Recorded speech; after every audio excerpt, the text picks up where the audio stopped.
사람이 세상을 떠나는 것과 관련된 말보다 더 많은 낱말은 없을 것입니다. 돌아가셨다, 사망하셨다, 운명하셨다, 별세하셨다, 유명을 달리하셨다, 소천하셨다는 말도 있습니다. 하느님께서 부르심을 받았다는 말이겠죠. 그런 슬픈 얘기를 들을 때마다 하는 말, 바로 고인의 명복을 빈다는 말입니다. 여기서 명복은 무엇일까요? 명복의 명자는 아주 컴컴하고 깊숙하고 거룩하다는 뜻입니다. 평소에는 잘 쓰지 않는 글자인데 절에 가면 명부전 현판에 쓰인 글자입니다. 그 명자를 구체적으로 알고 싶으면 명부전이 무엇을 하는 것인지를 알면 제대로 알 수 있습니다. 절에서의 명부전은 큰 정각 다 지나서 뒤편 한쪽에 작은 규모로 지은 집인데 그래도 명색은 전자가 붙은 정각입니다. 비록 작은 규모의 좁은 법당이지만 그 안에는 무시무시한 분이 엄청 들어있습니다. 가운데는 지옥에 있는 영혼들을 구제한다는 지장보살을 비롯하여 도명존자와 무도기왕, 그 옆으로는 이보다도 더 무시무시한 분으로 세간에 알려진 염라대왕도 계십니다.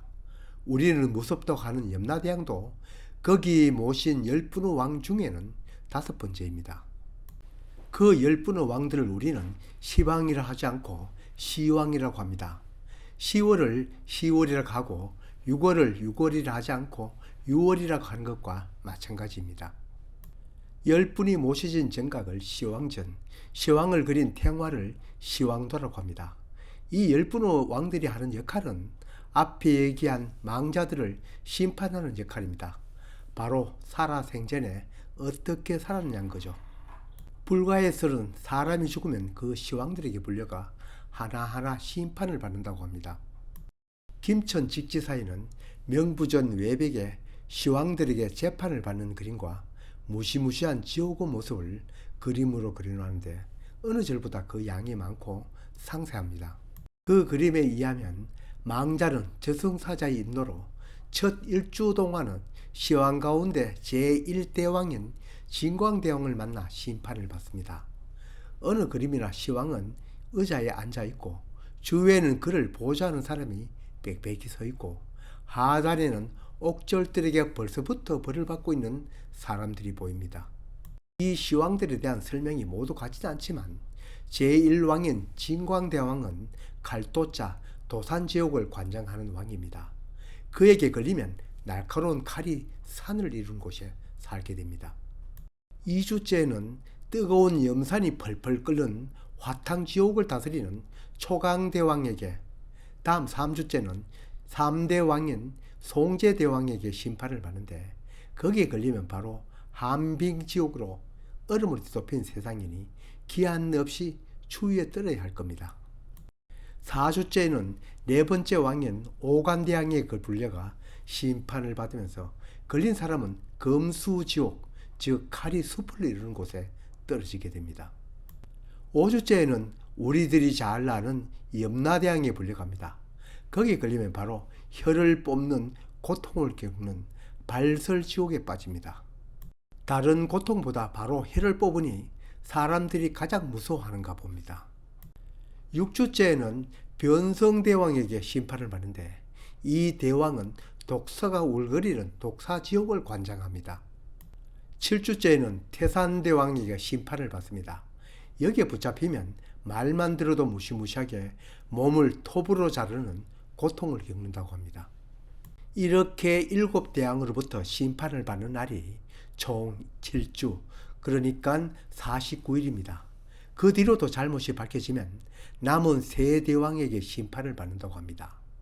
우선 49일 동안 지옥에 빠지지 말고 극락왕생해달라고 제를 올립니다. 흔히들 말하는 49제입니다. 그리고 명복을 빈다는 말은 이 재판에서 복을 받는, 즉 49일 동안의 심판에서 무사히 구제되어 좋은 곳 극락으로 가시라는 말입니다. 불교 신자가 아닌 기독교인 등 다른 사람은 이 말이 해당되는지는 저는 모르겠습니다. 어디로 가든 좋은 곳으로 가는 것이니 굳이 따질 일은 없을 것입니다. 그런데 우리가 자주 말하는 무간지옥, 즉 고통 후 간극이 없을 정도로 늘 고통 속에 지낸다는 이 지옥은 여기에서는 보이지 않습니다. 명부전은 어쩌면 군에 입대하였을 때 훈련소에서 훈련을 마치고 앞으로 복무할 자대의 배치를 두고 있는 훈련병 같다고 할까요? 여기에서 좀 더 편하고 안전한 곳을 찾는 마음이나 49일 동안 어디로 갈지 기다리는 망자의 마음, 그리고 밖에서 좋은 곳에 배치받기를 바라는 부모님 마음이나 지옥에나 떨어지지 말았으면 하고 명복을 비는 남은 사람들의 마음은 크게 다르지 않을 것 같습니다. 명복을 빈다는 말은 망자에게 인사조의 말이긴 하지만 저는 이 말을 들을 때마다 정말 거기에서 복, 즉 요행이 있을까 염려스러운 것도 사실입니다. 한 대왕만 심판을 받는다면 요행이 빠져나갈 운도 있겠지만 또 시왕들이 뇌물을 받거나 아니면 온정적이면 눈물작전이라도 하겠지만 제 생각에는 죄를 올린다고 효험이 있어 보이진 않습니다. 또 죄를 지어 죽었어도 지옥에서 생고생한다는 점도 있지만 양심을 가진 사람은 죄를 지으면 살아있는 동안도 지옥 못지 않다고 생각합니다. 명부전 내부의 가운데 계시는 분은 지옥을 순회하면서 지옥에 빠진 중생을 구원하는 고만 분으로 따로 지장전을 만들어 모시기도 합니다. 얕은 저승문턱에 가까우면 많이 찾는 분 중 한 분인데 다음 기회에 상세히 얘기 드리겠습니다. 지장보살 양옆에 시립해 있는 무독기왕과 라반존자에 대해서도 이 짧은 영상에 모두 설명드릴 수는 없어 다음 기회로 돌려야겠습니다.